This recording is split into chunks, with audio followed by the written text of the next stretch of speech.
Park, 30 kilometres south of Sydney, and an historic day for an historic motor racing circuit. This is Oran Park's Silver Jubilee meeting, and today we bring you a grab bag of contemporary racing, including the new race for VK Holden Commodores devoted exclusively to the V8 Commodore. We also bring you the first round of the 1987 Formula Ford Driver to Europe series, and as well as that, the blasts from the past, the cars that made Oran Park great over the last 25 years. And a man who can remember many of those cars is my venerable co-commentator, Will Hagan.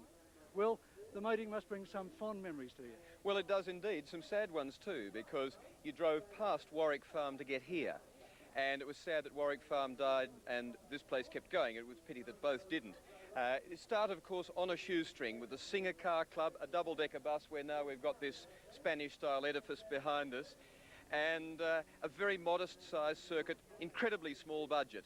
But good promotion, very vigorous promotion, saw it grow to holding night racing here, a Grand Prix circuit that's now 2.62 kilometres around.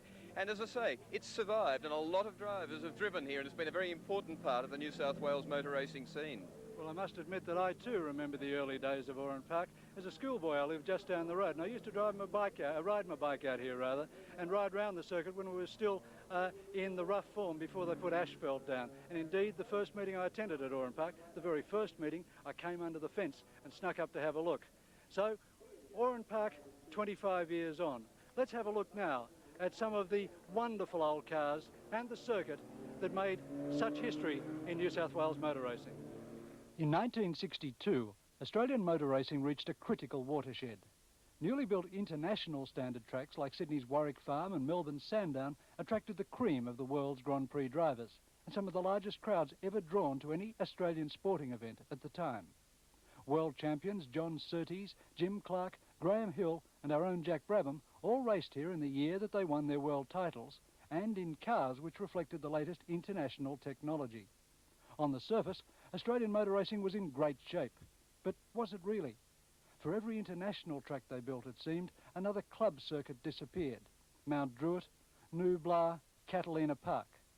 While the established drivers were having a field day, the nursery grounds were being ploughed under.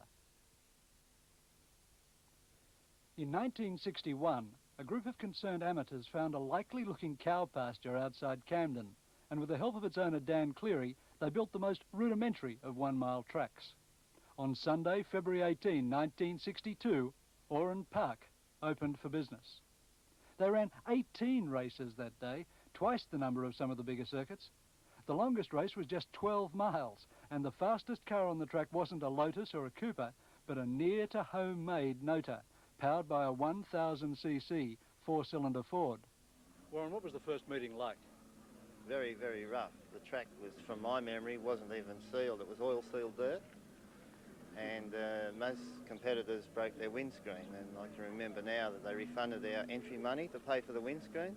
Well, and you went on from the Morris Minor you raced at the first meeting to race very successfully in the early model Holdens. That's correct, John. I raced early model Holdens for about 5 or 6 years and went on to an EH after that. But you never really hit the great heights like the Gagans. What happened? I would say financial assistance mainly stopped me. I was only a battler. When I first started racing, I was only an apprentice. Is it different now? I mean, could you get back into motor racing now and fund it? I'd like to think that I could. I'd like to think that I haven't lost the touch I had in those days, but I think there's more opportunities around today than there was then. Success came as something of a surprise to Oran Park. Designed purely for the enjoyment of the club racer, and in terms of track surface barely adequate for the task, the first meeting attracted almost 2,000 paying spectators. To the onlookers' delight, they found that for almost a third of the track's distance, they could stand so close to the action that they could be sprayed with gravel and go home with tyre shreds in their hair. Quite unwittingly, the park had struck on a magic formula, a combination of traditional motor racing with the flair of speedway. With the promise of the big time before it, it took just 2 years for the nursery track to cast off its diapers. In late 1963, the original promoters, the Singer Car Club, became the far more appropriately named New South Wales Road Racing Club, and the track grew another corner, Enegol, now Castrol, putting spectators virtually in the driver's seat. But there were some seats it was best not to be in. At only his second meeting, this young man inverted his Holden-powered MGTC over the dogleg, rolling almost into Enegol. Dragged from the wreck and spitting front teeth, the aggressive young Wyong pastry cook gasped, "Get the car on its wheels, I want to get going." And then he collapsed.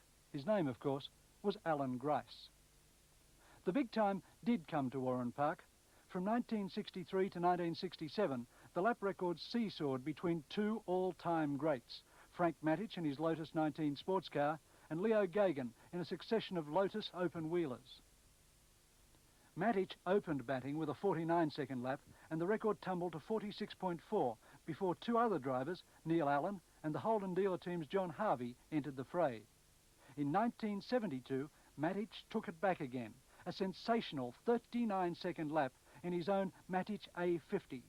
So quick was the time that the record stood for 11 years before Andrew Medici shaved just 1/10 of a second off it to leave it at 38.9. But sports cars and open-wheelers weren't the big news of Oran Park. It was touring cars. As early as 1964, Pete Gagan's Lotus Cortina and a clutch of FJ Holdens brought spectators cramming to the fences. Totally innovative, or plagiarising Speedway, depending on your viewpoint, the park introduced night racing in 1966 and put the local drive-in movies out of business. Big, fire-breathing series production cars were driven by the new stars, John Goss, Fred Gibson, Bob Morris. John Goss, what was it like racing the big Falcons and other touring cars of the early 70s? I suppose it was always a lot of fun, Will, and in many ways it's not unlike what we're doing here today, but basically they were production cars. We had fairly serious limitations with tyres, but although when I look back on it, I think it was fun. We were pretty serious about it at the time, and so it meant that we were looking for those 100ths of a second. I can remember a day here, Will, when Alan Moffat and myself were separated by 1/100th of a second for the 100-mile final of the Toby Lee series. So that'll give you some idea of what it was like. Legends were made every meeting. When Bob Morris lost a wheel at Sutton's Corner, he ploughed on, not for one, but for 2 laps, with flames shooting from the wheel well and the crowd on fire. The support races weren't bad either. A young Victorian ex-army conscript who shoehorned a Holden engine into his Austin A30 caught the eye of the park's manager, Alan Horsley.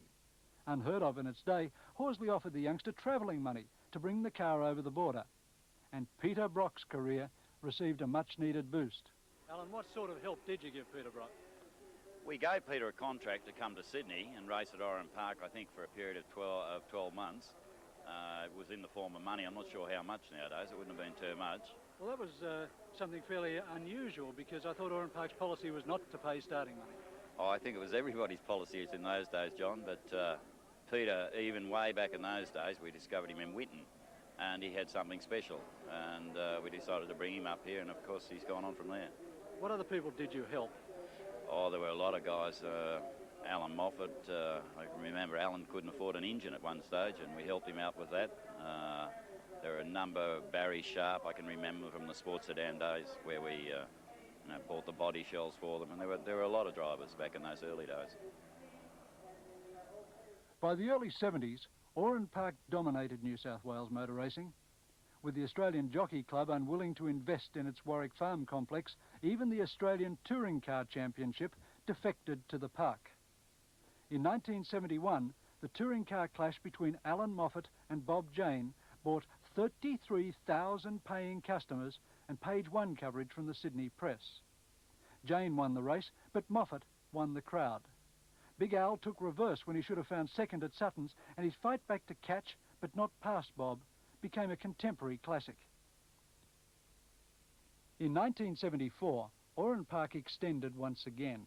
A 2.6 kilometre Grand Prix track was added, putting 8 extra corners onto the track, but disappointingly reducing passing opportunities and slowing the lap average by more than 30 kilometres an hour. Hard on brakes and testing on suspension, the new circuit was a logical place for the two grandmasters, Jack Brabham and Sterling Moss, to test their Tirana prior to their somewhat embarrassing return to the world stage in the 1976 James Hardy 1000. Jammed in gear on the starting line, Brabham was tail shunted and his race was over before it began.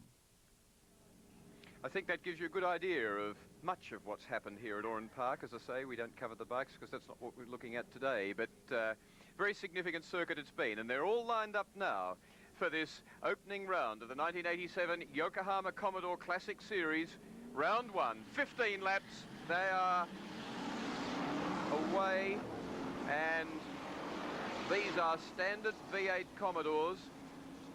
And in the lead is John Goss in car 10. He's being challenged down the inside by car 4. And on the outside by Mark Gibbs.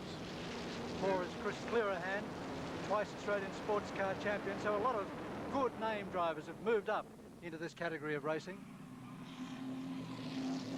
Cross driving one of 3 cars which are owned by Oran Park. Their intention is to give major drivers guest drives in this series to keep the other competitors honest and to keep the enthusiasts really on their feet, watching people like Goss, Ian Gagan driving these cars. And in fact, Gagan is in this field, back in the field in about 5th or 6th position at the moment. Goss down the hill at the first time. Mark Gibbs positioned, I think, to start giving Goss a nudge, and I wouldn't be at all surprised to see him helped off the circuit or out of shape at some stage.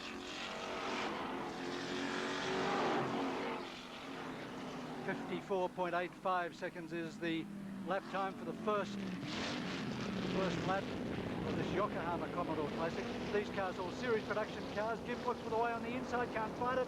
Goss has got the corner covered. 29-year-old Mark Gibbs, 43-year-old John Goss, 47-year-old Ian Gagan is in 3rd place in car number 12. So Oran Park owned cars occupying 1st and 3rd. The Mark Gibbs car, a car that he bought new, as opposed to most of these having done service as police highway patrol cars. A year ago, he's been running it in Group E, and so he's got a year of experience in tuning it, tweaking it, just getting around some of the slight problems in the car. Goss had a really big talk to himself yesterday after practice when he just couldn't get to grips with his Holden Commodore, and look what he's done today. He's already won a 5-lap preliminary heat, and now he's leading this, the final of the Yokohama Classic today. Ian Gagan's 3rd, Jeff Newton's 4th in car number 4. But what can Gibbs do? A motor racing babe by comparison with John Goss, who's won both the Australian Grand Prix before it was a World Championship Formula 1 event, but nevertheless a very important local race, and of course twice at Bathurst. From Hobart originally, came up to the mainland and has settled here and raced consistently here, very little overseas. But a man with a wonderful pedigree. He's won the Australian Grand Prix in the Matic J53 open wheeler racing car, the Matic Repco. He's won the James Hardy 1000 on 2 occasions, separated by 12 years.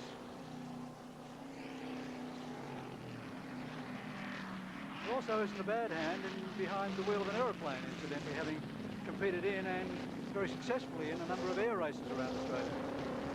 He's certainly low flying at the moment. Gibbs in 2nd position. There he is, Ian Gagan in 3rd. Then back to Chris Clearahan in 4th position. Clearahan badly shunted in the first heat today with the right-hand rear door belted right into the side of the motor car.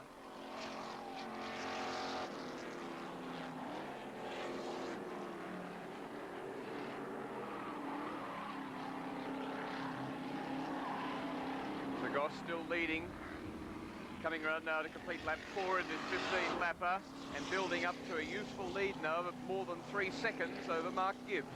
So experience starting to tell. If Gibbs drove around here night and day for the next 3 months, I don't think he'd have done as many laps around here as John Goss has. First came here nearly 20 years ago.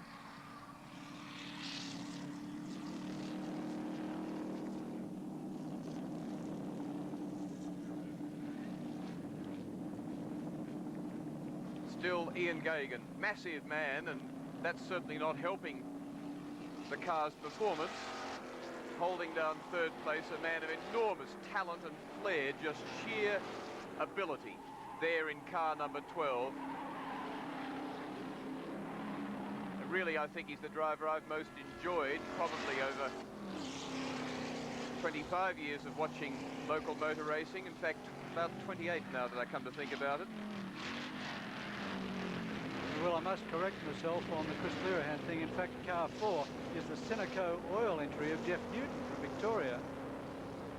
Not as it's listed in my program.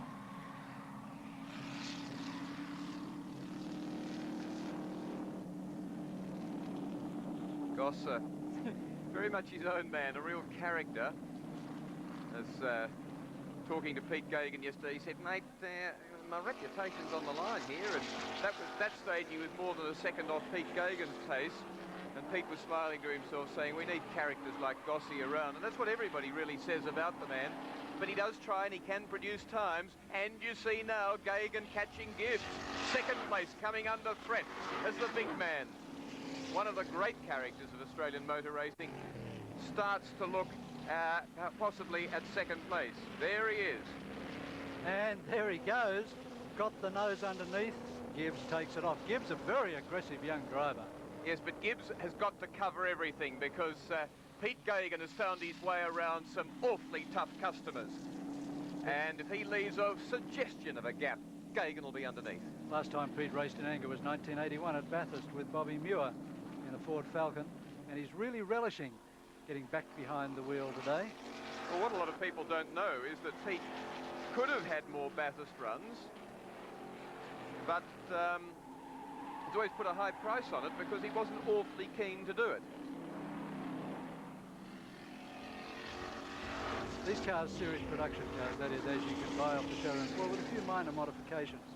The concept of the race is to bring motor racing within the acceptable levels. And here comes Gagan down the inside. Demon run by Gagan underneath. He's got the inside running, but Gibbs is battling him around the corner. Now they're coming to a right-hand corner, and Gibbs will have to take it over again. Gagan's no option but to give way, but he doesn't. He holds on through the inside, and now he's got the running down into Sutton's corner. Now Yamaha. And now the question comes up as to what will happen between the gap, the two Oran Park owned cars, 2 seconds apart, Gagan chasing Goss. And Gibbs, of course, making life awfully difficult for Ian Gagan now. 90 years of age shared between the men in first and second place, 43 years John Goss, 47 Ian Gagan, 50 years old his older brother Leo, and Mark Gibbs, 29. Well, look, you haven't won yourself too many friends at the cocktail party this afternoon, have you? Leo reckons his age is going backwards from here. He's 49 next year. Okay, Mark Gibbs, the professional in this field, if you like to look at it that way, because he's a young man who is very, very keen to make his mark in motorsport. Now having to tail the two veterans.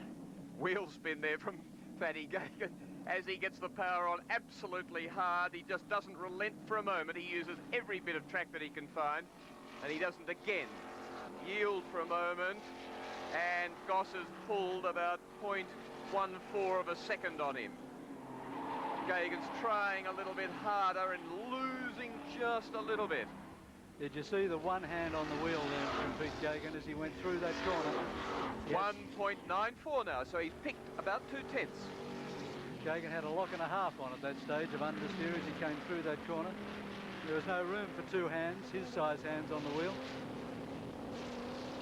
I don't know if you were at Catalina Park one day when Katoomba was spitting rain and mist, and Frank Matic in the Lotus 19 was there in a very strong field of sports cars, Leo in single-seater and a strong field of single-seaters, Pete Gagan in the Mustang, and on a wet racetrack, the fastest car of all categories was Frank Matic in the Lotus 19. The second fastest was the man currently driving car number 12, a Mustang on a wet track, faster than all but one race car at the meeting.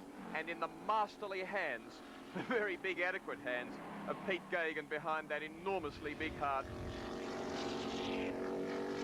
1.82, the gap comes down ever so slightly. There are 5 laps remaining in this Yokohama Commodore Classic. This and there are will has quite some potential, I think. A lot of potential. This is good entertaining racing, and particularly if you can get people. Look how the experience is telling with these guys. Those cars almost certainly wouldn't be quite as good as Mark Gibbs' car, being tuned individually by its own pit crew, time to do extra testing and so on, and yet it's the Goss and the Gagans 1.69 on my watch at half distance around that lap, Will. So the gap is narrowing all the time with 4 laps remaining as Goss comes over the start-finish line. And just look at the difference between Goss's style through there and Gagan. And now Gibbs looks for the way through, can't find it on Gagan. But he puts up his hand and says, well, you can pass me on the left if you want to. Well, in fact, when Gagan's car was faster than Goss's and Goss was complaining and reckoned his car wasn't too good, Ian said, well, take mine, I'll take yours. And he, oh no, we'll stick with what we've got. He is the most lovable guy, and there are people from his era of motor racing to whom he is a hero. I think that applies to Mike Cable from the Australian and the Daily Mirror, who I saw waving furiously when he demonstrated his Mustang earlier today. Which we'll see later this afternoon. But just look at the difference here between Gagan. If you just look at the subtleties of the drive, he's smoothing out the track just that little bit more. He's not getting it quite as sideways. Look at Goss as he exits Castrol corner compared to Gagan's exit to the corner. 1.2 almost seconds. Buried in the boot. Catching him still, Ian Gagan. 3 laps, 5 kilometres remaining of the Oran Park short circuit, the traditional Oran Park motor racing circuit. The gap, 1.1 seconds. This is going to go right down to the wire. Gibbs now coming back. I can see Gagan and Goss being put in these cars for the series, which are running at other racetracks.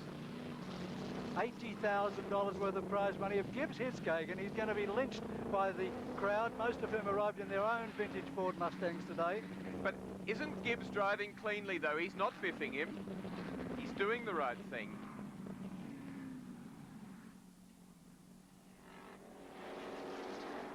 Down the inside now, Gibbs has got it. Gagan shuts the gate, both of them sideways. Gagan takes it back. And the crowd comes alive down there. And not for a minute does Pete Gagan say, let's get out of this problem.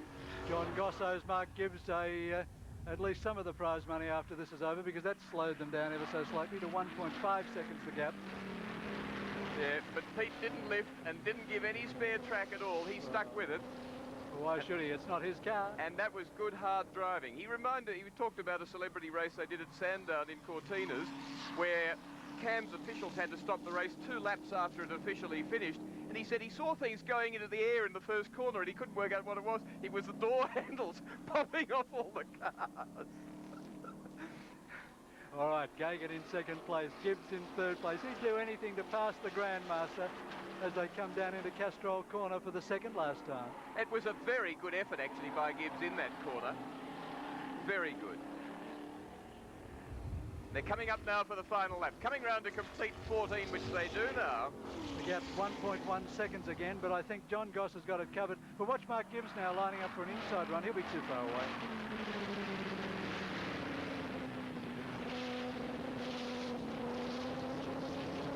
Ian Gagan's got 4 children, 2 boys, 2 girls. He said his boys are dead keen to get into motor racing, but he said it's the daughter, who's 18 years old, who is sensational.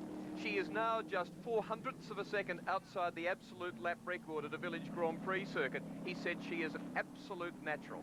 Gibbs takes a run off into the infield, the outfield rather, and loses a little bit of touch with Ian Gagan, but it's going to be John Goss with just 1 Gagan's back to fractions of a second only. He's made an enormous amount of ground on John Goss. He won't do it, but my goodness, what if he hadn't had that hit? As Goss starts waving, Pete keeps accelerating, and they run down to the line, and it is Goss from Gagan. Less than half a second between them, with Gibbs in third position, but what fantastic motor racing. And they average nearly 107 kilometres an hour. John Goss in winning 106.9 in a race time for 15 laps of 13 minutes 27.28 seconds. Second place, Ian Gagan, and third place, and very well driven by all of them, and Mark Gibbs lost nothing mixing in that company, in my opinion. Important to point out, of course, Will, also that these cars are all running on radial tyres. In fact, the tyres of the sponsor, Yokohama, and they've certainly proved a point here today. They've buffed about 30 millimetres off them, so they're down to minimal amount of tread, so they don't get the distortion that you get in the tread. And the crowd certainly enjoyed that one. I think Oran Park promoters, Jim Ferguson and his team on the right track there, putting up good prize money. Yokohama coming in and backing it.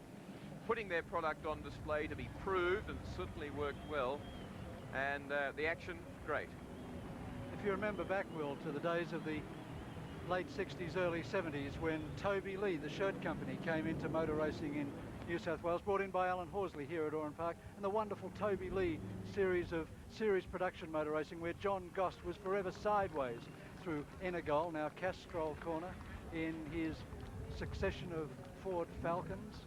And then, of course, Ian Gagan came in with his sports sedans, the Ford Falcon again, the big yellow Grace Brothers sponsored Ford Falcon. And those were the halcyon days of motor racing here at Oran Park, at the demise of Warwick Farm, when Oran Park took over the lead of New South Wales motor racing.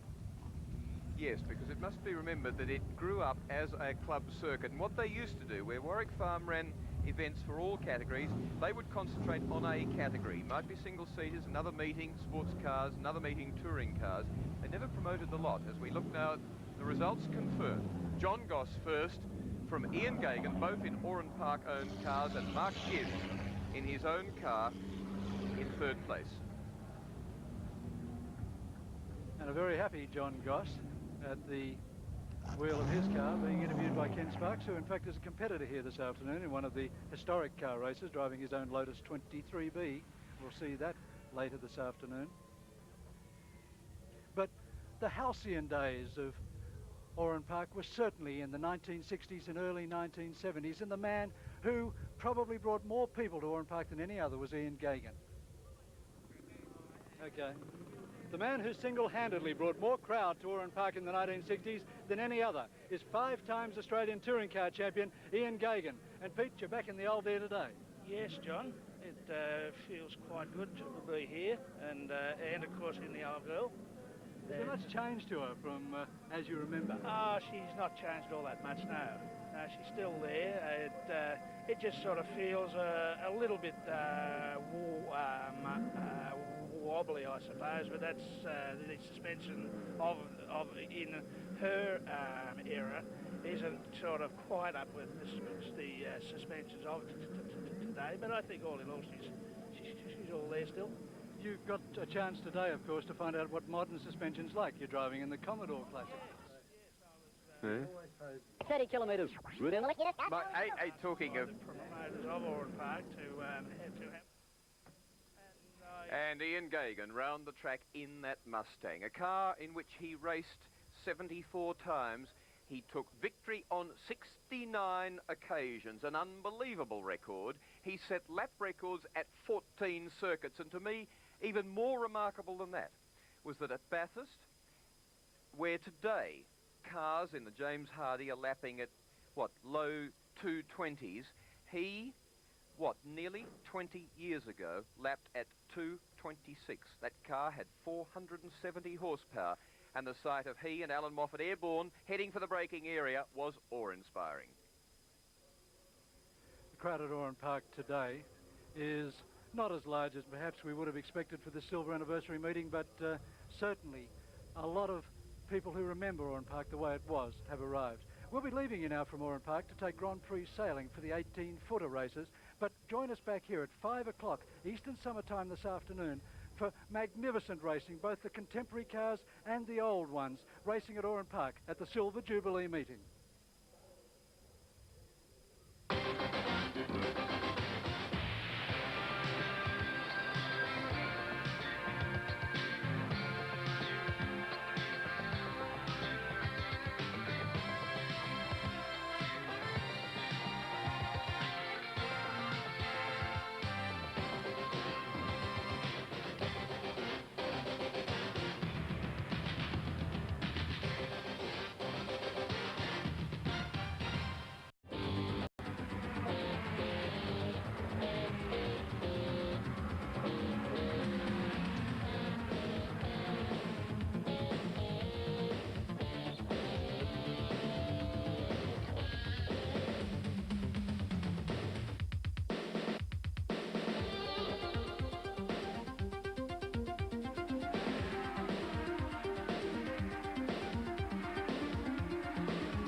Oran Park, and a big crowd here this afternoon for the Silver Jubilee meeting. Yes, 25 years of motor racing at Oran Park. And well, we're about to see on the starting grid some of the cars, the open wheelers, that made Oran Park great. Yes, there have been all sorts of vehicles that have raced here over the years. I mean, I not only remember those sorts of things, but Agostini and some of the tremendous bike racing here. In more recent years, some sensational Castrol 6 hours too. So it's been a very suitable venue for all sorts of racing and for all classes of vehicle. And yet, well, some concern about the future of Oran Park. Yes, well, of course, this is part of one of the biggest dairy holdings in the Southern Hemisphere. And there are a lot of people doing developments around here who are very keen to see their developments go ahead rather than entertainment for a wide group of people. Well, let's get back to the motor racing, and let's firstly look at some of the motor cars that will be racing this afternoon in the Silver Jubilee meeting. In the 1950s, factory racing cars were scarce and expensive. Most people were forced to build their own specials, cars like the Dalro Jaguar, although most were based on the MGTC. In England at the same time, John Cooper was proving that rear-engined racing cars had many advantages over front-engined ones. It didn't take Colin Chapman long to follow his example with the Lotus 18. It didn't take Aussie designers long to do the same. Bob Joass in Sydney was one of many Aussie engineers who built small numbers of racing cars, in this case 5 Joluses. Coopers quickly graduated from being spindly learner cars powered by motorcycle engines to Grand Prix cars powered by 4-cylinder Coventry Climax motors. The brilliant and fertile mind of Colin Chapman was constantly turning out new Lotuses, always with the emphasis on lightweight and efficiency, epitomised here by the 23B sports car. A great Australian, Phil Irving, headed a small team that designed a series of V8 engines that achieved remarkable success. They were the crowning glory of Brabham cars, set up in 1961 by Jack Brabham and Ron Toranac. Leo Gagan, the Gagan team, you and brother Ian, were pretty dominant in Australian motor racing in this era, but why wasn't the full team at the opening meeting? Well, it was the surface in those days was a bit on the rough side. It was very new, and whilst we gave the support that we could, my own open wheeler, quite frankly, would have shaken itself to pieces on that early track. So we sent Pete out in the Lotus Super 7, which was a little more robust and had mud guards. But it was a marvellous day's motor racing, but it was a little bit hard on the machinery. How did that machine end up at the end of the day? I was a bit short of paint. And I believe worn through in the mud guards, is that right? Yes, there was a hole or 3 in the mud guards and a mark or 2 on Pete's face because we didn't have full helmets in those days. So it was a bit of stone. It was a bit like the Speedway. What do you remember of those early days of motor racing here at Oran Park? The cars, the excitement and so on? Oh, it was marvellous, Will. You know, we were all 25 years younger. We couldn't wait to get our bums in a car. And this was another place to go on Sundays. We had a hell of a lot of fun out here. And yet people had to come past Warwick Farm, and ultimately I suspect it was responsible for the demise of Warwick Farm. Not really. It was a very good thing to have as well as Warwick Farm, because some of the starting off drivers, the novice drivers then, were not often able to be given a race at Warwick Farm, so they were able to come out here, learn their trade, and then go to the farm. It was a very, very necessary circuit. And they're holding the start. And they're holding the start to allow Bill Marshall's car to get started. It now is. Very wisely too, for both safety reasons, but also to let him have a run in the race. Mind you, the other drivers wouldn't be too pleased because these old engines must be getting close to boiling in the hot Oran Park temperature. Flags out. Dawson Damer creeping in the Lotus 49, and he gets a great start. Marshall just about stalls it, hangs onto it. Books Peter Sims in the Repco Brabham similar car, BT23. But it's Dawson Damer now down the inside, but he's overtaken by Paul Hamilton, the hill climb driver in the Elfin 600. Hamilton, a regular motorsport competitor some years ago. Dawson Damer, very much an amateur farmer from the property next door to Oran Park. Gentleman businessman. Ken Sparks there in the bright yellow Lotus 23 sports car, mixing with mostly open wheelers. Hamilton over the dogleg for the first time. The Elfin sitting right up on its suspension and then settling down, and now very much nose down on the track under heavy brakes. The Formula One Lotus, then 33 from the outside of the second row. Rick Often's in third place. 52.63, the standing start lap. Hamilton just 1600 cc's versus 3 litres of Ford Cosworth power, and the Lotus 49 behind him. There it is, John Dawson Damer.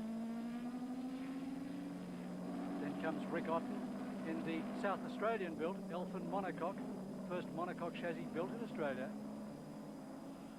And regarded as a very pretty car in its time. Dawson Damer's Lotus 49, the first Formula One car to appear at the Dutch Grand Prix in 1967 with the Ford Formula One 3-litre V8, the Cosworth V8 that had been developed from their 4-cylinder Formula 2 engine, and it won 155 Grand Prix.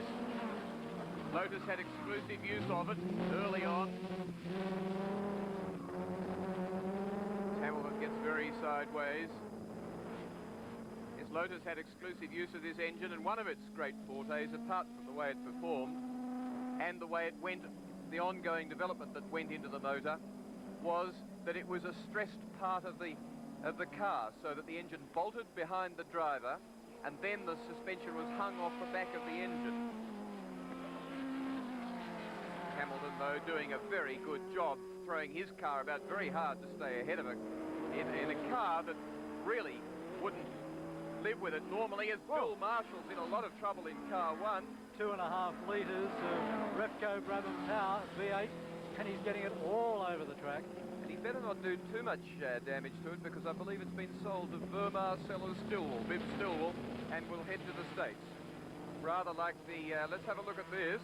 This is the car that Bibb Stillwell, formerly Vice President of Learjet Corporation, motor dealer in Victoria before he moved to America, and rancher farmer over there now, paid nearly $220,000 for a D-Type Jaguar, and now has bought car number 1.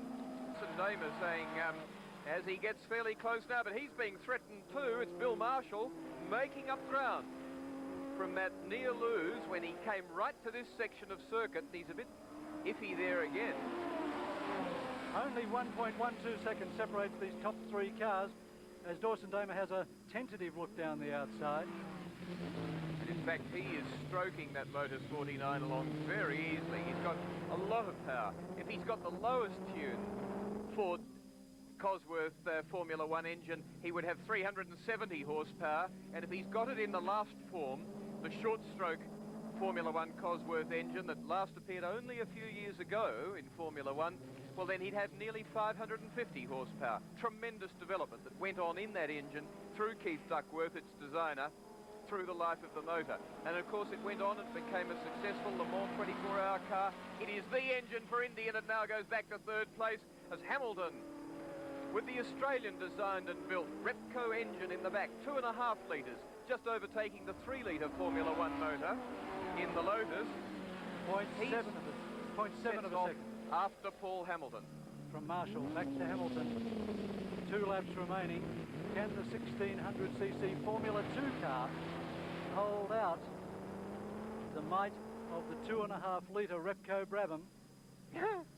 Wonderfully spindly car there, and the driver using the mirrors very well as Hamilton hits the lead.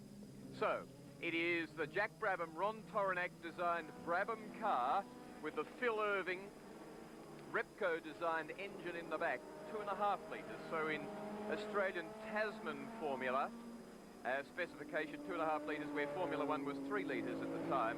That's now in the lead. And that was a Nota Formula Junior, you saw the old blue car. So, a car designed by Englishman Guy Buckingham, built in Sydney. He built many cars. We're now... Oh, no, and Paul Hamilton's off. He's in 3rd place as Dawson Damer pounces through. So it's Hamilton now in car 1, from Dawson Damer in car 49 in 2nd place, and then Hamilton 3rd in car 2. And coming round now, they're on their final lap. Let's have a look at it. Front locked up. And you saw just a flash of Marshall's car, or rather of Dawson Damer's car in front of him, as Hamilton tried to get past on the outside, of Marshall rather, and couldn't do it. And now on their final lap, halfway through it, 9 laps completed. Coming up to the checkered flag, and here we go, the winner of the 10-lap silver anniversary trophy race for historic cars is Dr. Bill Marshall in the Brabham BT31 from the Honorary John Dawson Damer in the Lotus 49 second, and Paul Hamilton in the Elfin 600 in third position. And DD is letting everyone know what he thinks about it. Former rally navigator, of course, for Colin Bond. In fact, former Australian champion rally navigator. Indeed. That's the man that did the job, recovering very well from a half lose. And what a piece of Australian history we're looking at. That was all Australian-inspired design and technology and ingenuity and engineering answers that took on the world and beat the world with the Brabham car and the Repco V8 engine. So the results of the silver anniversary trophy race at Oran Park over 10 laps. First, Dr. William Marshall in the Repco Brabham BT31. From second, the Honourable L.J. Dawson Damer, Lotus 49. And third, Paul Hamilton, Esquire, Elfin 600. But word comes through that Marshall may well have been penalised 1 minute for being push-started, so the race will go to Dawson Damer, elevating John Egan in the Lotus 20 into third place. Holdens have been the mainstay of sedan touring car racing in Australia since the 1950s. It started with the 48215, the FJ or Humpy Holden, through many models to the Commodore. The FJ had a bench seat, 3-speed column change, a small 6-cylinder engine and drum brakes all round. It was a credit to its drivers that they ever kept them pointed in the right direction. With luck, determination and a following wind, they finally did 200 kilometres an hour in sprint races at Bathurst. The Commodore, by comparison, has a much smaller frontal area. Being lower, it's also much more stable at speed. But the biggest improvements in this 30 years of development are in the suspension, tyres, brakes and steering. They not only do 260 kilometres an hour in a straight line at Bathurst, but they're faster through the corners, they brake later, and they get the power on out of corners much earlier. There's also much more of it, nearly 400 horsepower from the 5-litre Commodore V8.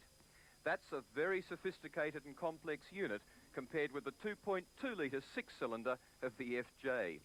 Tuned for racing, mainly with extra carburetors, a better exhaust system, and enlarging the engine to as much as 2.6 litres, they gave 170 horsepower.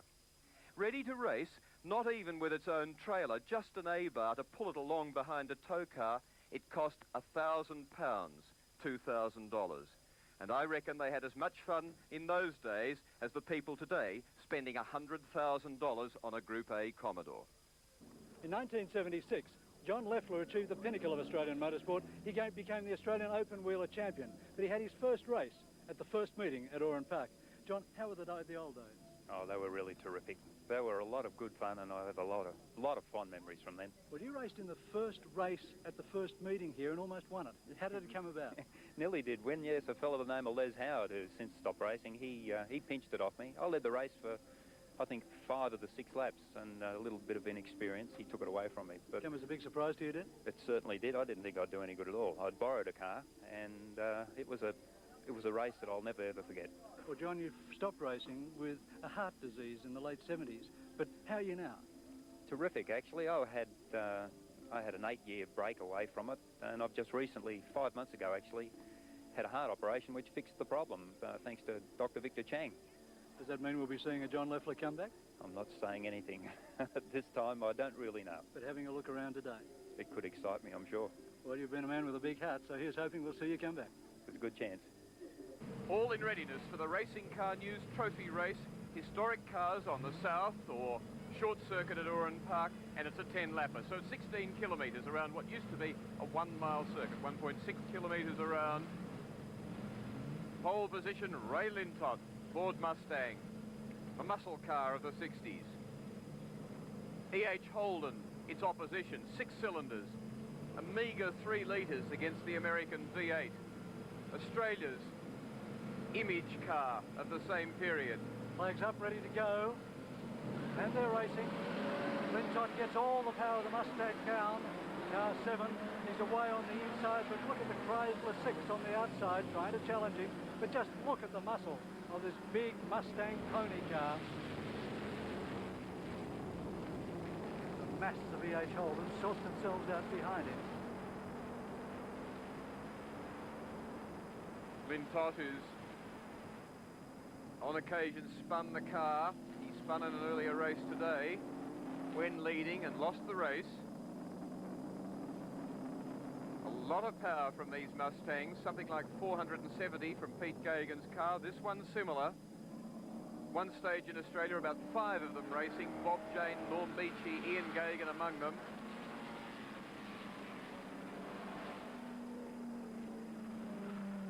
The E.H. Holdens, look at them, a brace of them, out chasing the big, heavy, bigger 6 of the Valiant, and then the 1.3 litre Minis. Quite a number of them. Lindsay Dye heading the bunch. Steve Trevica in the Chrysler Valiant locks up everything on the way into the corner. Some great drivers drove E.H. Holdens. Kevin Bartlett locally, 80 miles an hour, 140 kilometres an hour on 3 wheels at Bathurst, 1 front wheel missing. But Brian Muir, who went to England, British saloon car champion, drove at Le Mans, cut his teeth on FJ and then E.H. Holdens. Indication of just how the lap times are comparing here. In 1970, Pete Gagan held the lap record round Oran Park short circuit at 50 seconds neat in his Ford Mustang. Ray Lintot's pole position yesterday was set at a 52.29. So the age of the car showing.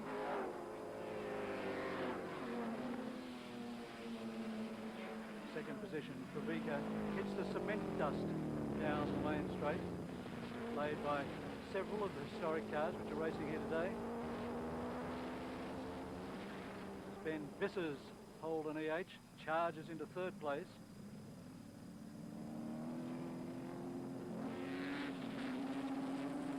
Valiant, a very much heavier engine, not really a very free revving engine, but with enormous mid-range power and torque, heading the 2 EHs.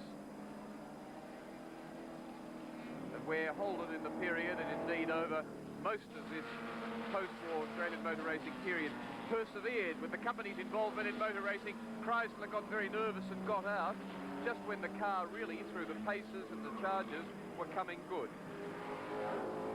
Lintott in the meantime, a 1.9 second advantage over the 2nd place car, the Valiant.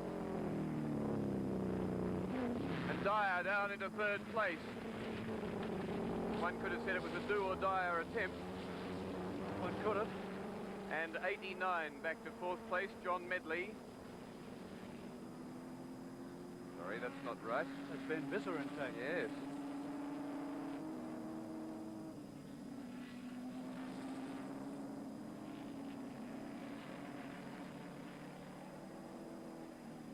So Visser back to 4th place in 89.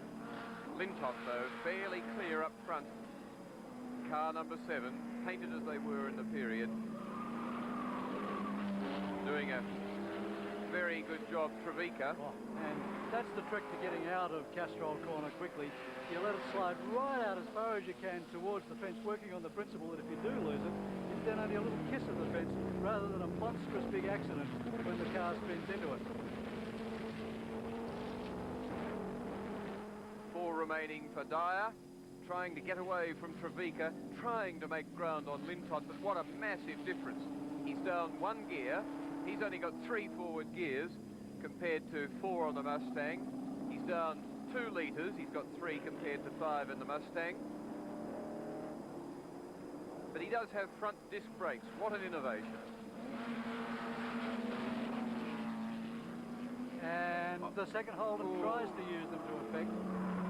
Visser's car. Yeah, Visser nearly biffed the Valiant. He very nearly leant on him for a little bit of extra braking.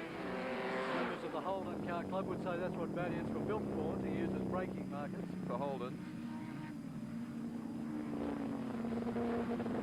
And by then most of the action was over because Visser had already done it, but there he comes in again, and just look at that Valiant sideways tyre smoking. And I'd suggest that Steve Trevica has had more fun in that corner than the race leader, Ray Lintott, has had all event long. Well, it's where Lintott did spin earlier in an earlier race. Coming up now to complete lap 8, which gives Lintott in 1 corner's time 2 remaining. Dyer's in 2nd place.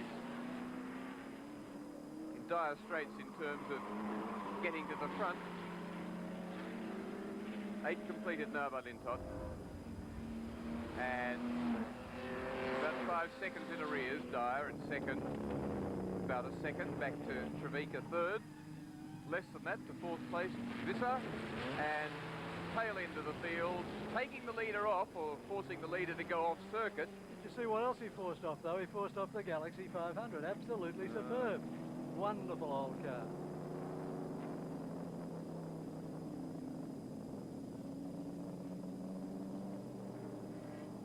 And Peugeot 403, dear oh me. And they race, don't laugh, quite quickly in their own day. There's the Galaxy. That car was actually driven by a man who used to drive him in the good old days, Ken Brigden, if you remember. Yes, Ken Brigden went very honestly indeed. And that was Brigden in that car. Well, Alan Barrow, of course, racing an FJ here. There he is, the green with the deeper green striped FJ. And Barrow raced them when they were in their heyday as Dyer forces his way onward, hanging on to second place, doing very well in the car that sold the most of any GMH or any Holden model in their history, the EH. Some say they went backwards from there, but I think that's a very harsh statement, because the EH, for all its appropriateness at the time, has certainly been bettered in every way by many cars since. Lintott, 1 corner remaining now in what's been a fairly immaculate race.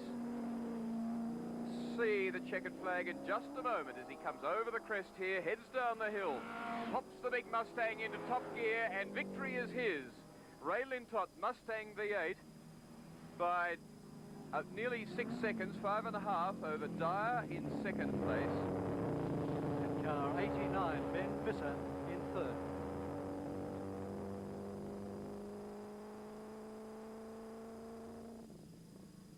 And Lintott, 9 minutes, 11.47 seconds, averaging 104.4 kilometres an hour to victory. 2 decades after these cars were prominent, it's pleasing that things are still right with the world. A Mustang can still beat a Holden EH, as Ray Lintott proved when he put his Ford Mustang into the lead in the Anniversary Cup for Group N cars, ahead of Mike Dyer, Holden EH, and Ben Visser in a similar vehicle. Kevin Bartlett, what was Oran Park like in 1962? It was pretty raw and pretty rough. I started here in 1962 in a Lynx BMC Formula Junior, and I think at the end of the meeting we're back to bare fiberglass. All the paint was gone. The road broke up quite badly at that time. What was racing like in those days? Was it more fun and less pressure? Same hectic thing I think it is now. We're having a lot of fun, even today. 1987 we're having fun. We were having fun in 1962 as well. Are you enjoying your racing as much 25 years on? I think more. I'm a lot more relaxed about it, and I think the approach is to be perfectly relaxed. I think I was when I was 22 years of age. They were the days not of sponsorship but of prize money. There wasn't so much prize money either, let me tell you. I think we were running for about £20. That's 25 years ago. But costs presumably were much lower too. I think on par. I really do. Because of the average wage, etc.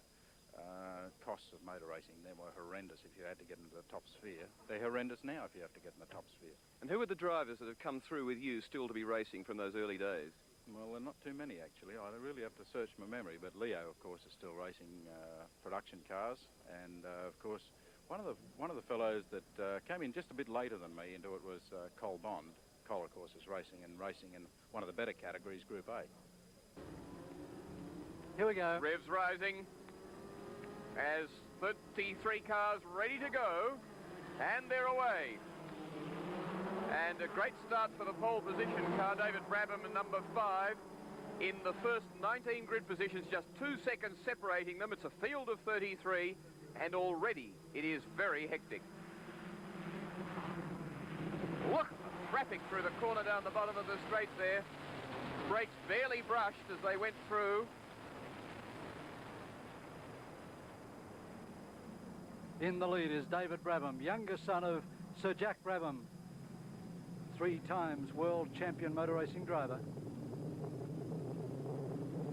One of his sons, Jeffrey, racing in America, Gary racing in England, and David here.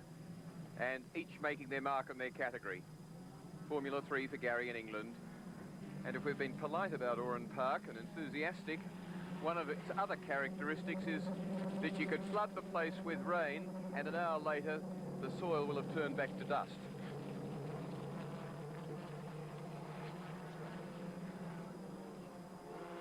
Positions unchanged, with Burden there in 4th place, still just unable to find more than a whisker. He needs just a 1/10 of a second somewhere, and he doesn't appear to have it at any part of the circuit. Boy, is he working hard at it as he tries now down the inside. It's not good enough. Picks up a touch of a slipstream, goes the outside, ready to cut back, but not really positioned to do it. Walters in pretty close behind him in 10.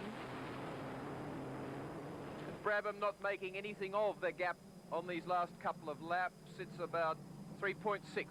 He's gone from 3.9. Well, his dad taught him that. He said to win at the slowest possible speed, as Jones takes half a lose off the track. But that was always Sir Jack's way, wasn't it, to get out in front and then slow it right down and try also to slow down the pace of the race as well. Yes, but my goodness, people tended to think that Jack wasn't as quick as the Jim Clarks and people like that. But when he had to go faster, Sir Jack Brabham was an awfully quick racing driver. Verheyen now in 2nd place, behind him Gary Jones. Both of them in Van Diemen motor cars, but separated by about 3 years of technology.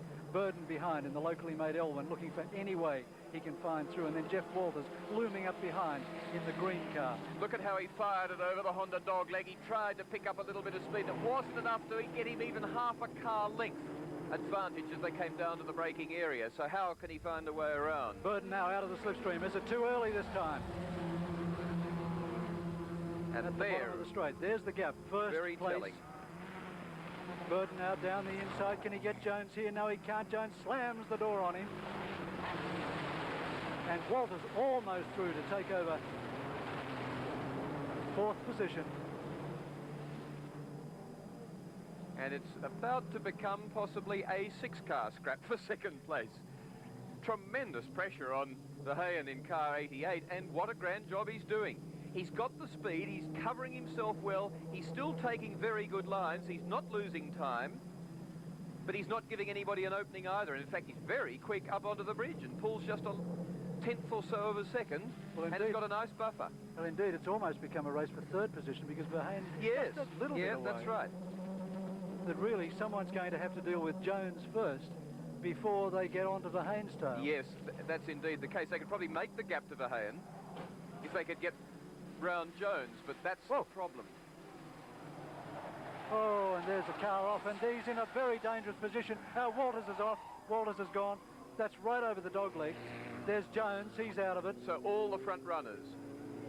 But still more cars are charging over the dogleg, and the track is blocked. Carter is there. Oh, and another car's gone. They are right on top of the dogleg. It's blind over that corner. It is Trevor Schumack in 71 who's caused the problem there. I think it'll be a race stop.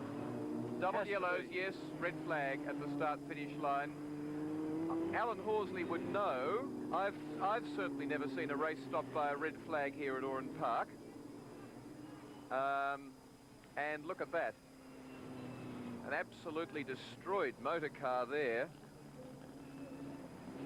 22 is Robert Bennett from Victoria. 71 is Schumack. He's fairly desperate to get out of the motor car, and quite understandably so. Car 5 is David Brabham's car. That's the end of that. Leader. Let's have a look now and see what occurred. Well, there's only a car. Yeah, there it is. There's Brabham. He has hit a tail ender. But I would suggest, from the look of it, with Brabham further down the track, that potentially... That's Jones. Yeah, that potentially it was the lapped car, which had already had an accident all by itself, and Brabham came over to find him. Could have been that too. Motor racing regulations say that if at least 60% of the race distance has been covered, the race can be declared in the event of such a stoppage. And that indeed is the case in this instance. So at the end of 8 laps of a scheduled 15-lap race, the results are David Brabham leading across the line in car 5 from Peter Verheyen, and Gary Jones third in car number 9. while it's the rain that brought the Formula Ford cars undone, it's in fact an additive in their radiators that compounded the problem. Glycol spilled all over the road on the other side of the dogleg has created a situation over there where it is ice rink smooth. Now at the moment the officials have called the drivers in the upcoming Castrol Curtain Raiser, a Group A race with $25,000 prize money at stake.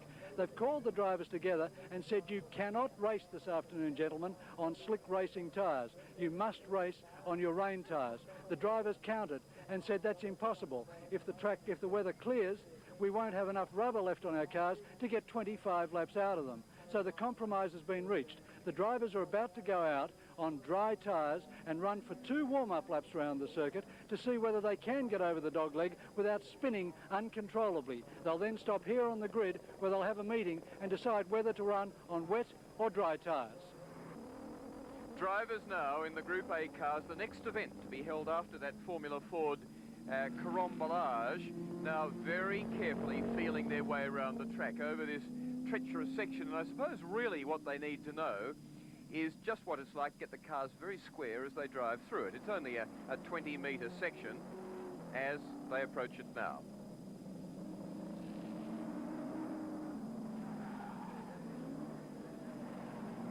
And 21, Graham Lusty, not square, car 2 loaded up, goes and shows just how treacherous it is.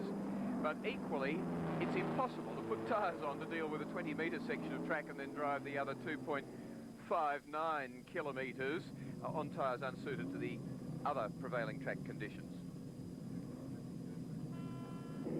After 3 warm-up laps, the drivers have made their decision. They're going to stay with the slicks. The officials are disappointed, but they've said, drivers, it's on your own head. For goodness sake, be careful. Up to Will.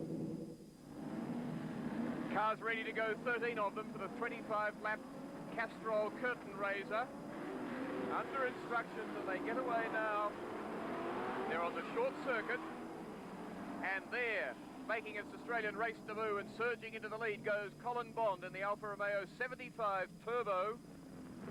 Also making its race debut today, the Ford Sierra Cosworth Turbo and the Mercedes-Benz from the last Bathurst, being driven by Phil Ward. So quite an interesting field.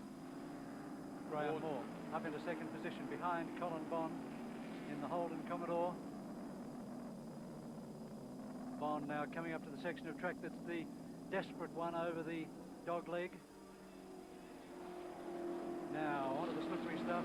Bond tiptoe, Moore behind him the same way. Oh, and there goes one, the first, that's young Craig Harris in car 36, the turbocharged Ford Sierra. Harris, the second youngest driver in the race. Colin Bond, wily professional, in the lead. I asked Colin before he went out how that felt over the top of the dogleg. He said, mate, like a rally, no problem. He knows how to drive on those sort of conditions. Man of great talent and experience. Phil Ward, a man used to going sideways there in the 190E 2.3 litre 16-valve Mercedes-Benz. Now no longer black Martin's colours, but black and silver. In the middle of those 4 there as Graham Lusty gets very sideways behind Steve Reed. If he gets up to this section, he'll be in trouble. Phil Ward is up into 3rd place. Colin Bond debuting the Alfa 75 now, charging into the lead. Behind him, Graham Moore, who incidentally we saw in some of our archival footage. That's how long he's been around, driving Tirana XG1s in the early 1970s. Colin Bond's lead, 1.91 seconds. He's loving this. Concept of this race is quite simple. 25 laps of Oran Park for $25,000 prize money to celebrate 25 years of motor racing at this track.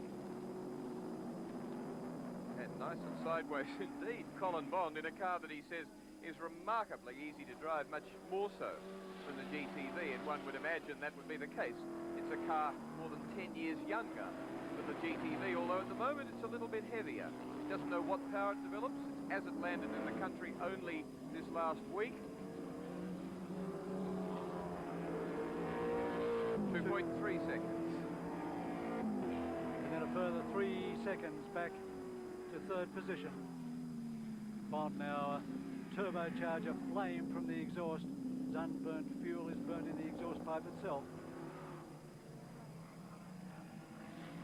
Graham Moore, second position. Sitting in mid-51s, 51.35 that lap, averaging 112.3 kilometres an hour on what is virtually not quite a dry track, but it is in some sections. But he's got to tread carefully at the apex of the dog leg so he's not too loaded up as he comes down on that exit section. You can see it's a dry line now out of Castrol corner onto the straight. And Graham Moore doing well, not losing much to him, I think, on that last lap. 2.3 seconds, so gap remaining the same. 51.51 seconds for Colin Bond. And you can see there so clearly the precise, constant adjustment needed at the wheel to keep the car pointing in the right direction. Throttle, balancing the car, the driver then adjusting from time to time on the steering wheel.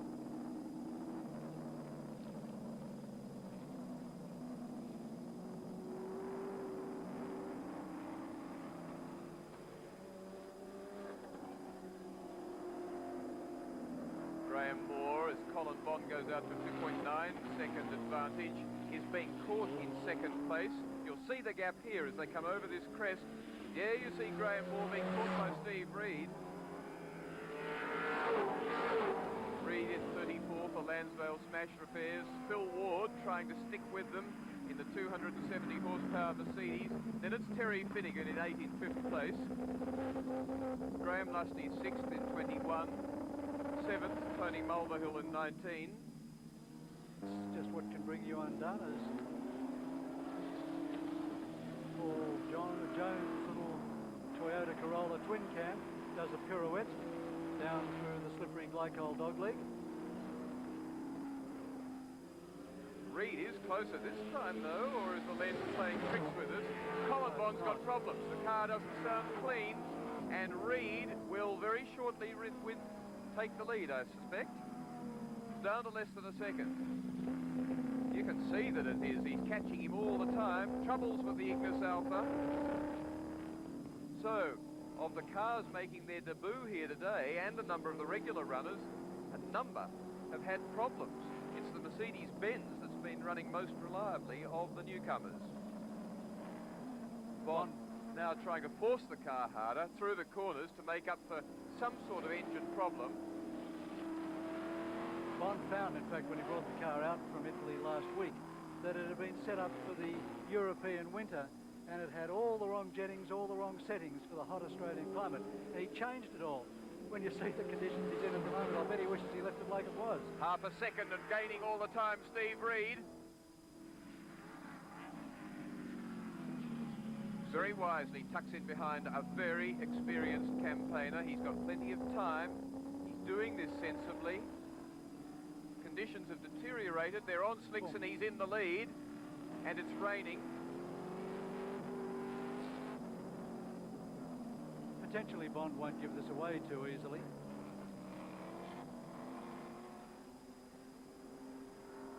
This is how the lead changed. The man that had led it all the way after setting fastest qualifying time, Colin Bond, out wide entering the S's, and great confidence in the ability of his Commodore to turn in well. Steve Reed grabs the position and holds it. Now as they come round to complete lap 12, start on 13, leaving 12 remaining, the new race leader. Graham Moore is still in third place, and therefore earning $3,000 prize money, but he's only 3.3 seconds behind Colin Bond, so Bond will have to watch himself unless he might fall further back in the field as Reed comes up to lap Graham Golson, the man that every schoolboy must be envying Yes, at this stage. indeed. 17 years old, still at school and racing a 100, well, it's got to be a $150,000 BMW. His dad paid $100,000 for it with a lot of spare parts, and Frank Gardner's along in the pits today to look after it too. So I reckon he got a bargain, frankly. Trevor Ashby and Steve Reed take turns in driving this car, team together at Bathurst. Steve Reed in the car today, who's built up now a lead of nearly 3 seconds over Colin Bond. 13 laps completed, 12 remain. New Commodore homologated, the new VL front end, different engine in the sense of conrod and cranks, different rear wing, much bigger, but the Lansvale Smash Repair people feel that they won't change over yet, that there may not be a great advantage in it. I think they're wrong. I think the new engine will rev harder. They can change the exhaust system earlier because they made the first break in the exhaust system further up, and it's after that that they're allowed to alter the system and improve it. 4 seconds now, the gap between Reed and Bond, so Bond dropping back, and indeed it is Bond who's dropping back because Graham Moore has now come up to 2.8 seconds behind Bond, catching up half a second in one lap.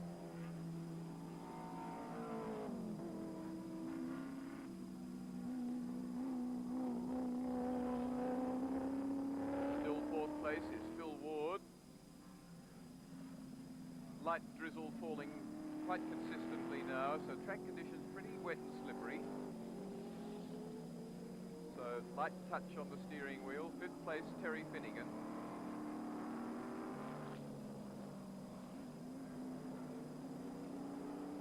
Sixth, Graham Lusty. Seventh, Tony Mulverhill. Mulverhill in the Dayglow orange car. Second place, Bond.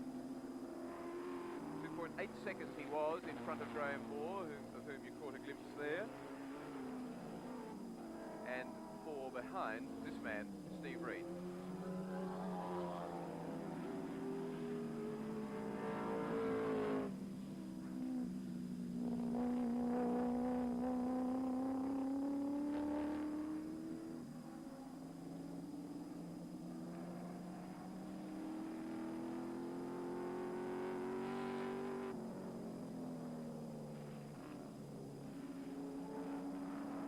Laps now remaining in this Castrol curtain raiser for the Australian Touring Car title for 1987. We contested over 9 race circuits. And of course, some of the greats of Australian touring car racing not able to make it here today as they work furiously to get their cars together. It always seems to be a last-minute effort, no matter how many months preparation you give it. Dick Johnson in Queensland still working on his Ford Sierras. Peter Brock in Melbourne working on his Holden Commodores.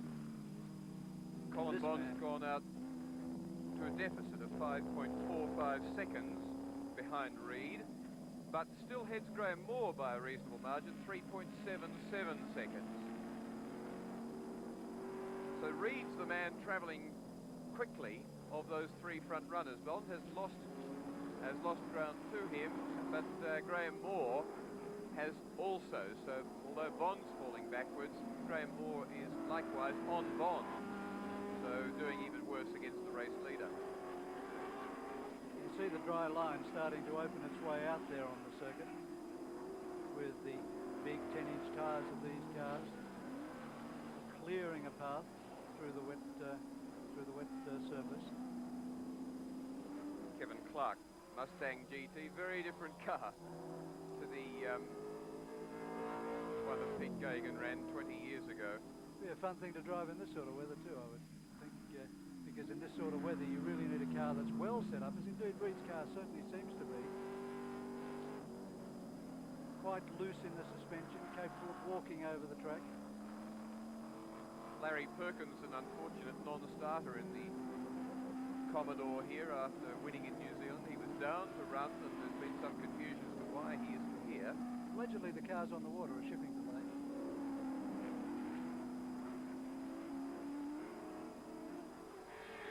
Mulverhill in 6th, 7th place, being caught by race leader Reed, and very soon I suspect to be passed by him.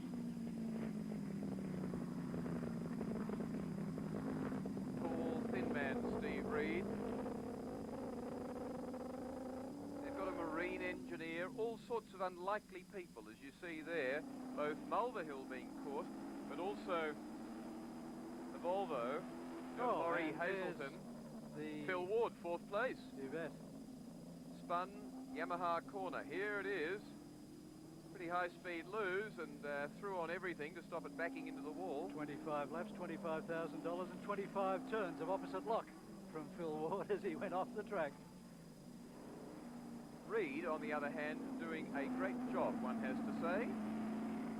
Travelling quickly, overtaking sensibly earlier on and making ground on Bond. And this will be the team's first victory. Let's hope they stick with it. And there's plenty of treachery still afoot to stop them from achieving that as he completes his 19th lap 20 seconds ago. Is now on his 20th. 6 remaining. Oh, big understeer there from Oran. There's young Graham Gulson off to the side of the track in the ex-JPS BMW, now sponsored by Dulux. Graham Lusty makes his way up through the field with the leader right behind him. And Steve Reid coming up now to pass Graham Lusty.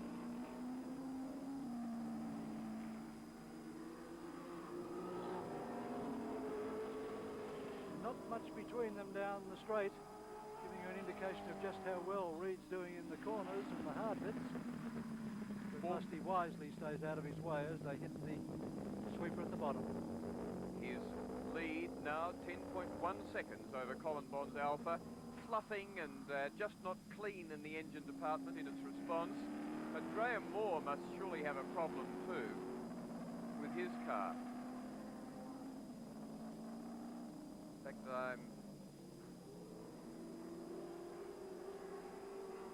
Graham Moore is 24.8 seconds behind, has Terry Finnegan very close to him. So all sorts of disasters occurring in this race, but not with the lead car.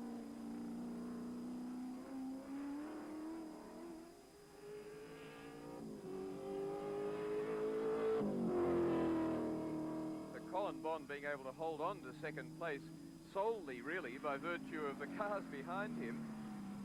The Mercedes-Benz of Phil Ward spinning, losing a lot of time. It's regained the track. And also the Graham Moore Commodore falling back with a problem. Indeed, the gap between Graham Moore and Terry Finnegan is now down to less than 2 seconds. Oh, and Bond almost gone there as he comes up to pass Tony Mulverhill. I think it takes a lot A bit seesaw, well. but no. In fact, he's gone there at the outside. He took an odd entry and it just had to pay I was off just about somewhere. to defend Colin Bond, and you're absolutely right. And he locked up the left front there too. He was in quite a bit of trouble there, Colin, but handling it pretty well. And you can see just how wet the track's getting now. Horrible, dismal day at Oran Park, which is a great shame for the Silver Jubilee meeting. As they go over the top there, not only do they not have the car sideways, they have it nice and straight and square, but they don't squeeze the throttle either. They keep it nice and light on throttle. And did you see the wonderful cadence braking from Colin Bond there as he went down into Castrol corner, just squeezing on and off on the brake pedal to get himself right to the point of front wheel lockup, but not quite. Excellent work, Colin Bond. The right window misting up, the left one compulsorily open. Left-hand drive, of course, and about 1,010 kilos, can be 960. It's about 50 kilos to be taken out of that car, and the race leader in the VK Commodore, that's when local and international touring car racing starts shortly. The VL Commodore, the long nose, slightly droopy nose, but a much more effective car in its Group A form, will shortly be ready for the racetracks. Just 2 laps remaining for Steve Reid in this 25-lap Castrol curtain raiser, and $8,000 prize money. And I'd venture to say that that's the most money that Steve Reid will have picked up in a day's racing. Indeed, be very pleased to see it. Colin Bond, 24 seconds back in second place, but still holding on to second place. And Reid, the race right off the leader, track, run off and out, and still in trouble as he tries to pour the power back on and finds that all he's got is mud on the under his tires, indeed. And spinning in a straight line. Whoa. Here's a Volvo on the main circuit.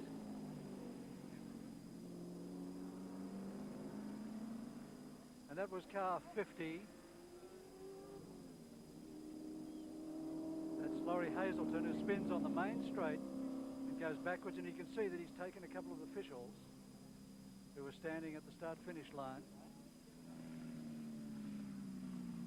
And with one lap remaining, we're on the final lap with Steve Reed coming round now to the final lap.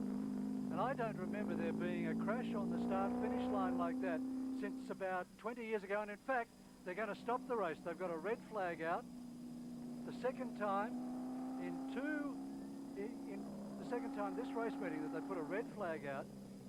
So Steve Reed will win the race. Colin Bond was the first car to cross the line when the red flag was brought out. So Reed here is the only one that will do 25 laps, the full race distance. Coming around to complete it now. He must come back to the start-finish line at a very safe and cautious speed. He's doing exactly what the rule book says. Phil Ward has pulled up at the start-finish line. Most people don't realise that when a red flag is shown, you must pull up at the start-finish line. And there's the Alpha. He was the first man, Colin, to take the red flag, and he's correctly too, returning to the start-finishing line at a very slow speed. But running, and now the race leader, in fact, has crossed the start-finish line, has been signalled by the officials to go back down to the pit area. The ambulance in to attend to one of the officials who's been injured. And a very sad end, actually, to an excellent effort by Steve Reed in car 34.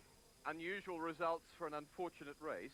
Steve Reed completing the full race distance and the victor in car 34, the Lansdale Smash Repairs Commodore from Colin Bond, who did 25 laps, but 1 lap under the red, coming back to the finishing line, so credited with 24, holding on in second place. Graham Lusty, similar situation to Bond, did 24, but credited with 23 to take third.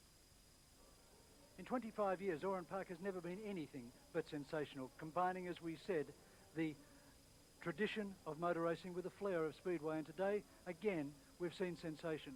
Never in my memory have there been 2 red flags, Will, shown at one meeting.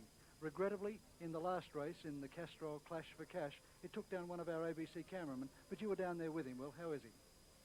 Well, he took a hell of a thump. I saw it happen. I saw the Volvo go into a waltz in a straight line and back into the fence, and I thought he might have glided along it, but he stopped, belted the fence back, and hit him in the stomach. And he suffered some injuries, but he was looking up. He acknowledged to me that he was okay. He was quite conscious, and I'm awfully grateful. It was a very sickening moment, although I saw him move, and it's when people move and get out of the way and take, in a sense, a part-glancing blow, you reckon everything's all right. Well, we've seen the blast from the past. We've seen some of the best of the old-time racing cars today. We've seen some of the best of the new. We've seen Pete Gagan and John Goss racing today, and Pete Gagan back in the saddle again, both in the Mustang and sensationally in those Commodores this afternoon, Will. It's been a good day's racing at Oran Park. Very entertaining indeed. It gives me great pleasure to see a person who was an absolute hero to me in my early days in motor racing still able to perform at 47 years of age, perform very fast indeed. Well, we hope you've enjoyed the Silver Jubilee meeting from Oran Park. We hope you'll join us at the Golden Jubilee meeting in 25 years' time. On behalf of Will Hagan, this is John Smales for ABC Sport.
Race leaders, England's Trevor Taylor and Belgium's Willy Morisi, turned the track into a European barbecue, using Lotus and Ferrari Formula One cars as fuel. Both survived. In Monaco, noise pollution was getting to Princess Grace, but she suffered in silence as New Zealand's Bruce McLaren took the checkered flag, and the tiny principality played host to their major tourist attraction. Back in the land of Oz, Warwick Farm attracted race fans to witness internationals battling Australia's best throttle pushers. Dual world champion Jack Brabham didn't have a good day in 62 at the farm. The impeccable Sterling Moss showed his style, winning from Bruce McLaren, Victoria's Bip Stillwell third.